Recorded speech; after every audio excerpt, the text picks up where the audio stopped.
একদা এক সময় সবুজ শ্যামলিমায় ঘেরা এক শান্ত ও সমৃদ্ধ গ্রাম ছিল, যার নাম ছিল শান্তিপুর। পাহাড়ের পাদদেশে নদীর কূল ঘেঁষে গড়ে ওঠা এই গ্রামটি ছিল প্রকৃতির এক অনবদ্য সৃষ্টি।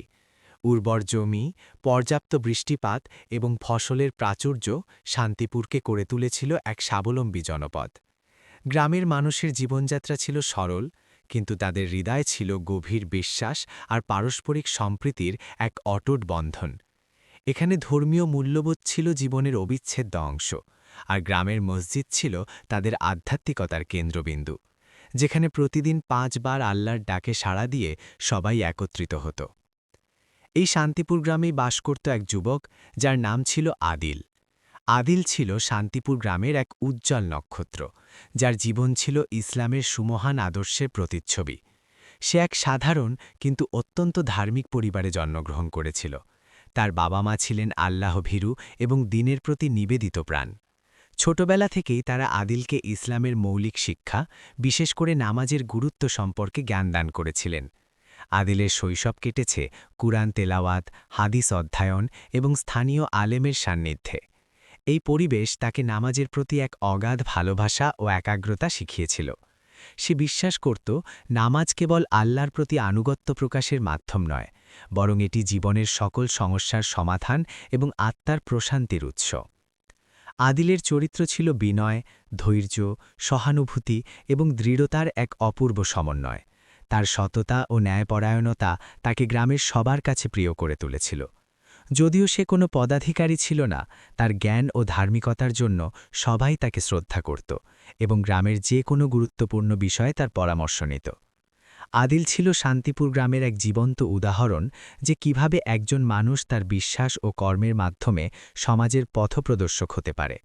তার প্রতিটি পদক্ষেপ পরিচালিত হতো আল্লাহর সন্তুষ্টির উদ্দেশ্যে, আর তার জীবনের মূল মন্ত্র ছিল নামাজের শক্তিকে কাজে লাগিয়ে দুনিয়া ও আখেরাতের কল্যাণ সাধন করা। শান্তিপুর গ্রামের এই শান্তিপূর্ণ ও সমৃদ্ধ জীবন হঠাৎ করেই এক ভয়াবহ সংকটের মুখে পড়ল। প্রথমত, গ্রীষ্মের মাঝামাঝি সময়ে বৃষ্টিপাত কমে যেতে শুরু করল। কয়েক সপ্তাহ ধরে আকাশ মেঘশূন্য থাকায় কৃষকদের মনে উদ্বেগ দেখা দিল। তারা আকাশের দিকে তাকিয়ে থাকত বৃষ্টির আশায়, কিন্তু প্রতিটি দিনই কেটে যেত প্রখর সূর্যের তাপে। তাপমাত্রা অস্বাভাবিকভাবে বৃদ্ধি পেল। মাটি শুকিয়ে ফেটে চৌচির হয়ে গেল, যেন পৃথিবী নিজেই তৃষ্ণার্ত হয়ে উঠেছে। বৃষ্টির অভাবে কুয়োর পানি দ্রুত নিচে নেমে যেতে শুরু করল। পানীয় জলের সংকট দেখা দিল, যা গ্রামের মানুষের দৈনন্দিন জীবনকে দুর্বিষহ করে তুলল। এরপর এলো সবচেয়ে বড় আঘাত। মাঠের ফসল শুকিয়ে নষ্ট হয়ে গেল। যে সবুজ ফসলের মাঠ একসময় গ্রামের মানুষের মুখে হাসি ফোটাত, তা এখন ধূসর ও প্রাণহীন। কৃষকদের মাথায় হাত পড়ল। তাদের সারা বছরের পরিশ্রম চোখের সামনেই বিলীন হয়ে গেল। ফসলহানির পাশাপাশি পশুপালনের ওপরও এর ভয়াবহ প্রভাব পড়ল। গবাদি পশুর খাদ্যের অভাব দেখা দিল। অনেক পশু অসুস্থ হয়ে মারা যেতে শুরু করল। গ্রামের অর্থনীতি, যা মূলত কৃষি নির্ভর ছিল, তা সম্পূর্ণ ভেঙে পড়ল। বাজারে খাদ্যের দাম আকাশচুম্বী হয়ে উঠল, যা দরিদ্রদের জন্য অনাহার ও দুর্দশা নিয়ে এলো। মানুষের মধ্যে হতাশা, ক্ষোভ আর পারস্পরিক অবিশ্বাস বাড়তে লাগল। ছোটখাটো বিবাদ ও ঝগড়া নিত্য নৈমিত্তিক ঘটনা হয়ে দাঁড়াল, যা গ্রামের দীর্ঘদিনের সম্প্রীতিকে নষ্ট করতে শুরু করল। গ্রামের মোড়ল ও গণ্যমান্য ব্যক্তিরা এই সংকট থেকে মুক্তির উপায় খুঁজতে একত্রিত হলেন। তারা ঐতিহ্যবাহী বিভিন্ন সমাধান চেষ্টা করলেন।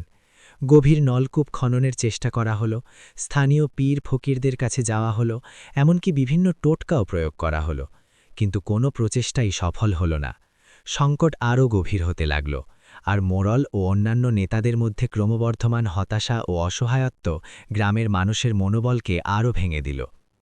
এই ভয়াবহ পরিস্থিতি আদিলের হৃদয়কে বিদীর্ণ করে তুলল। সে গ্রামের মানুষের কষ্ট দেখে স্থির থাকতে পারছিল না। তার দৃঢ় বিশ্বাস ছিল যে এই সংকট কেবল আল্লাহর ইচ্ছাতেই দূর হতে পারে। মানবীয় প্রচেষ্টা যথেষ্ট নয়, কারণ প্রকৃতির ওপর মানুষের কোনো নিয়ন্ত্রণ নেই।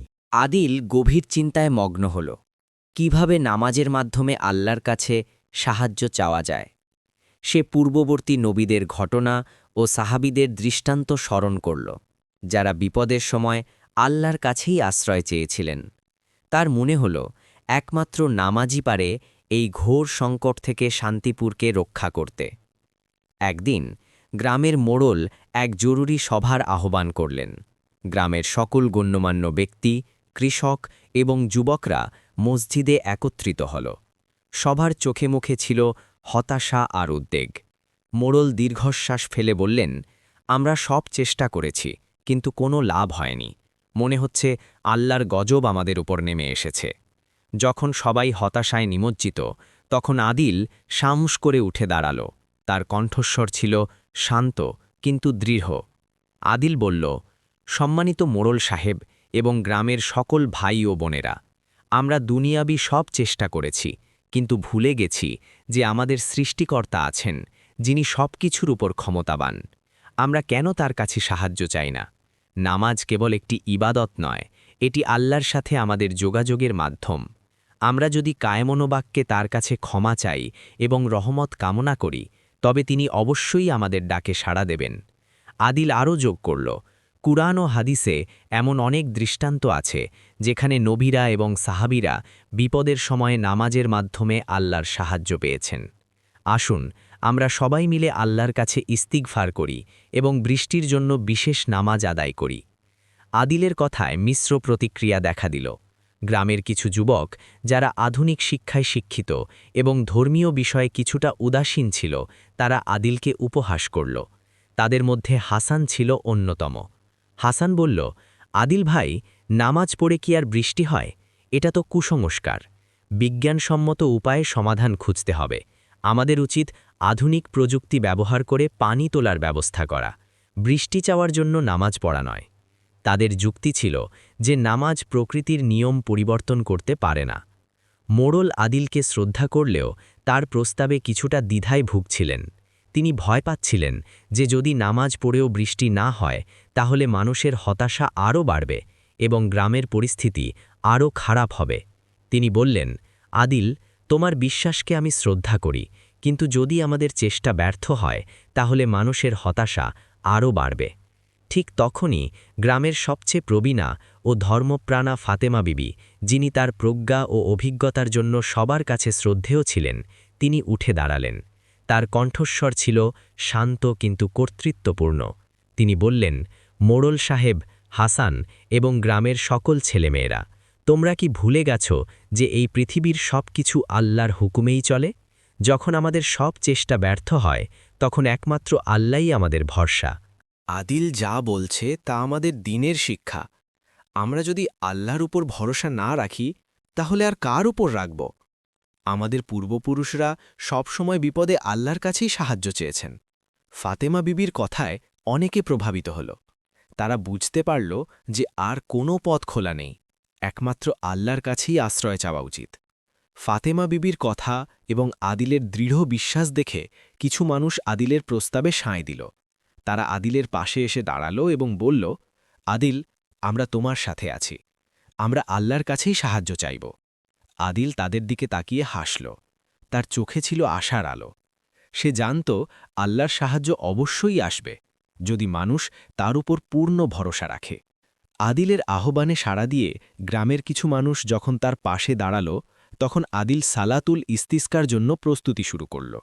সে গ্রামের মানুষকে তওবা, ইস্তিগফার এবং বেশি বেশি দান সদাকা করার আহ্বান জানাল। সে বোঝাল যে আমাদের পাপের কারণেই আল্লাহ হয়তো আমাদের ওপর অসন্তুষ্ট হয়েছেন, তাই প্রথমে আমাদের নিজেদের পরিশুদ্ধ করতে হবে। গ্রামের মানুষ আদিলের কথায় সাড়া দিল। অনেকেই তাদের সাধ্যমতো দান সদকা করল এবং আল্লাহর কাছে নিজেদের পাপের জন্য ক্ষমা চাইল। পরের দিন সকালে গ্রামের বাইরে এক খোলা মাঠে সবাই একত্রিত হল। নারী, পুরুষ, শিশু, বৃদ্ধ সবাই উপস্থিত। তাদের চোখে মুখে ছিল এক মিশ্র অনুভূতি। একদিকে ছিল আল্লাহর রহমতের আশা, অন্যদিকে ছিল দীর্ঘদিনের কষ্টের ছাপ। সূর্যের প্রখর তাপ তখনও মাটি পুড়িয়ে দিচ্ছিল। শুকিয়ে যাওয়া মাটি ফেটে চৌচির হয়েছিল, কিন্তু মানুষের মনে ছিল আল্লাহর ওপর অগাধ বিশ্বাস। আদিল অত্যন্ত বিনয়ে ও একাগ্রতার সাথে ইমামতি করল। তার কণ্ঠে ছিল আল্লাহর প্রতি গভীর ভালোবাসা এবং অসহায়ত্বের আকুতি। সে সূরা ফাতিহা এবং অন্যান্য সূরা তেলাওয়াত করল, আর তার প্রতিটি শব্দ যেন সরাসরি আল্লাহর আরশে পৌঁছে যাচ্ছিল। সবাই কাঁধে কাঁধ মিলিয়ে নামাজ আদায় করল।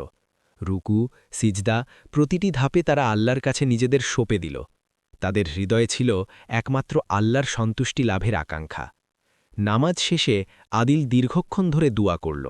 তার দোয়াই ছিল গ্রামের মানুষের কষ্ট, তাদের পাপের জন্য ক্ষমা প্রার্থনা এবং আল্লাহর রহমতের জন্য আকুতি। তার কণ্ঠস্বর ছিল আবেগ আপ্লুত, আর তার চোখ থেকে অশ্রু ঝরছিল। তার সাথে থাকা লোকেরা সবাই আমিন বলল, আর তাদের চোখ থেকেও অশ্রু ঝরতে লাগল। এই দৃশ্য ছিল অত্যন্ত হৃদয় বিদারক। এমনকি হাসান, যে আদিলকে উপহাস করেছিল, সেও এই দৃশ্যে আবেগ আপ্লুত হল। তার চোখেও পানি চলে এলো, যা সে এতদিন ধরে আটকে রেখেছিল। সে বুঝতে পারছিল এখানে এমন কিছু ঘটছে যা তার যুক্তির বাইরে। আদিল দুয়ায় বলল, হে আল্লাহ, তুমি আমাদের রব, তুমি আমাদের সৃষ্টিকর্তা, আমরা তোমারই বান্দা। আমরা দুর্বল, আমরা অসহায়, আমাদের পাপের কারণে তুমি হয়তো আমাদের উপর অসন্তুষ্ট হয়েছ। হে আল্লাহ, আমরা তোমার কাছে আমাদের পাপের জন্য ক্ষমা চাই, আমাদের ভুল ত্রুটি মাফ করে দাও। হে আল্লাহ, তোমার রহমতের বৃষ্টি ছাড়া আমাদের আর কোনো উপায় নেই। আমাদের মাঠ শুকিয়ে গেছে, আমাদের পশুরা তৃষ্ণার্ত, আমাদের শিশুরা ক্ষুধার্ত। হে আল্লাহ, তুমি আমাদের উপর রহমতের বৃষ্টি বর্ষণ করো, আমাদের এই বিপদ থেকে রক্ষা করো। আমিন। আদিলের দোয়া এবং গ্রামের মানুষের সম্মিলিত আকুতি যেন আল্লাহর আরশ পর্যন্ত পৌঁছে গিয়েছিল। মাঠের পরিবেশ ছিল নিস্তব্ধ, কেবল আদিলের দোয়ার শব্দ এবং মানুষের ফোঁস কান্নার শব্দ শোনা যাচ্ছিল। সবাই আল্লাহর দিকে তাকিয়েছিল, এক অলৌকিক ঘটনার আশায়। আদিলের দোয়া শেষ হওয়ার কিছুক্ষণ পরেই এক অলৌকিক ঘটনা ঘটল। পশ্চিম আকাশে হঠাৎ করেই কালো মেঘের আনাগোনা শুরু হল। প্রথমে হালকা বাতাস বইতে শুরু করল, যা শুকিয়ে যাওয়া গাছপালাকে সজীব করে তুলল এবং মানুষের মনে এক নতুন আশার সঞ্চার করল। গ্রামের মানুষ অবাক হয়ে আকাশের দিকে তাকিয়ে রইল, তাদের চোখে মুখে ছিল বিস্ময় আর আনন্দ।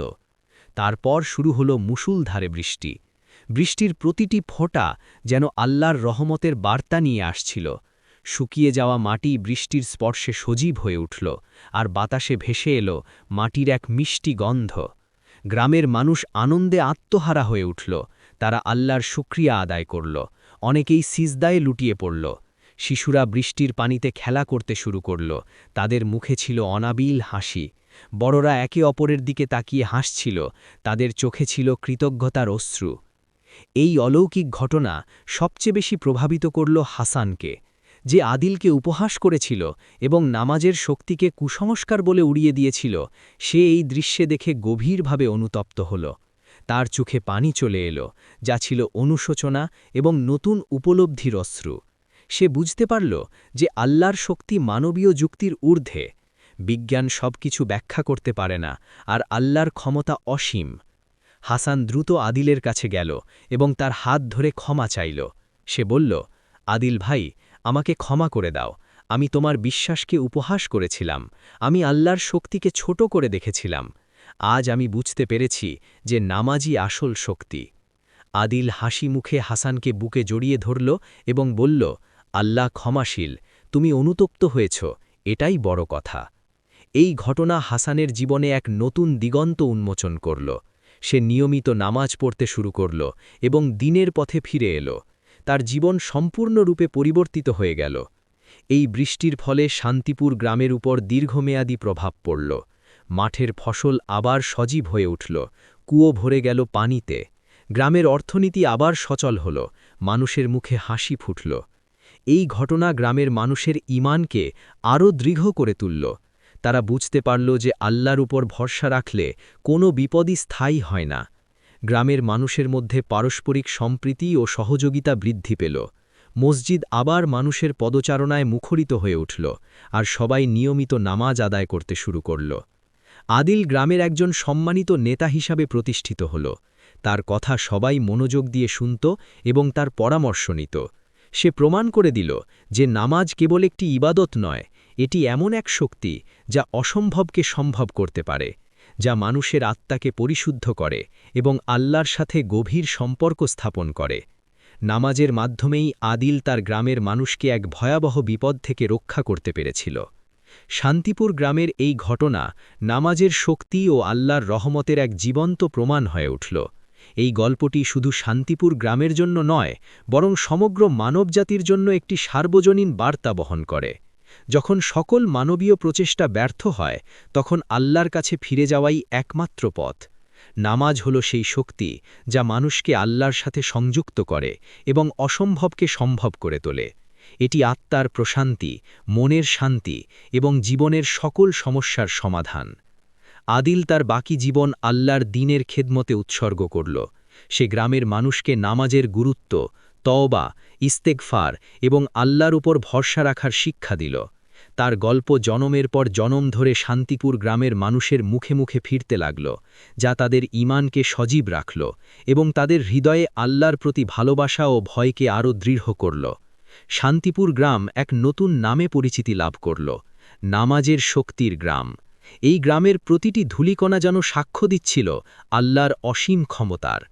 এই গল্প আমাদের স্মরণ করিয়ে দেয় যে দুনিয়ার ক্ষণস্থায়ী জীবনে আমরা যতই উন্নতি করি না কেন, আমাদের চূড়ান্ত আশ্রয়স্থল হলেন আল্লাহ। তার কাছেই আমাদের ফিরে যেতে হবে, তার কাছেই আমাদের সাহায্য চাইতে হবে। নামাজ হল সেই সেতু যা বান্দাকে তার রবের সাথে সংযুক্ত করে। এটি কেবল শারীরিক নড়াচড়া নয়, বরং আত্মার এক গভীর কথোপকথন, যেখানে বান্দা তার সকল দুঃখ, কষ্ট, আশা এবং আকাঙ্ক্ষা আল্লাহর কাছে পেশ করে। নামাজের শক্তি শুধু ব্যক্তিগত জীবনেই সীমাবদ্ধ নয়, এটি সামাজিক জীবনেও পজিটিভ প্রভাব ফেলে। যখন একটি সমাজ নামাজের মাধ্যমে আল্লাহর সাথে সংযুক্ত থাকে, তখন সেই সমাজে শান্তি, শৃঙ্খলা ও ন্যায় বিচার প্রতিষ্ঠিত হয়। নামাজ মানুষকে অন্যায় ও অশ্লীল কাজ থেকে বিরত রাখে, ধৈর্য ও সহনশীলতা শেখায় এবং পারস্পরিক ভালোবাসা ও ভ্রাতৃত্ববোধ বৃদ্ধি করে।